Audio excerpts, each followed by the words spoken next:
Well, I think the one thing for Brooke is she's a ground ball pitcher. She's throwing at a high velocity right now, making sure that she's still using her changeup to effectively keep people off balance. But she's been the one pitcher that we can count on to get the miss hits. They don't really hit her very hard, but they do put it in play. So we got to be able to play good defense behind her. Not necessarily going to be a strikeout pitcher. Jackie, who has been a strikeout pitcher for us in the past, hasn't done a good job right now of keeping hitters off balance. In the game the other night against UMKC, it was in the second inning, and it felt like every one of their hitters was timing her up already, and she wasn't doing a good job of keeping them off balance and changing their eyes and things like that, where she's been very effective.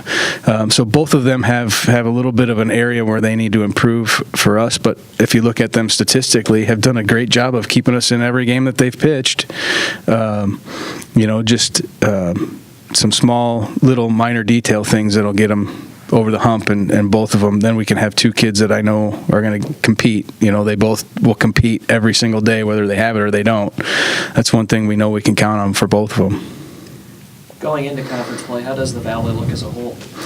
Very tough. I think the pitching up and down is very strong.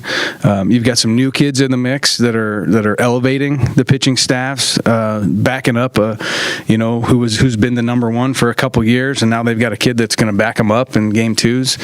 Across the board, the pitching I think is going to be better than it has been. Offensively, I think there's going to be one or two teams that are going to be, the home run hitting type teams. But overall, I think it's just going to be a lot of scrappy offenses. Some people leaning on speed a little bit more than they have in the past. But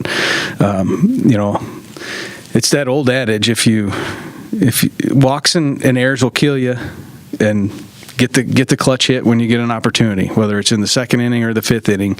When you get those opportunities for a 2-out base hit, the team that's gonna get those most is gonna be the one that ends up on the top. Any other questions?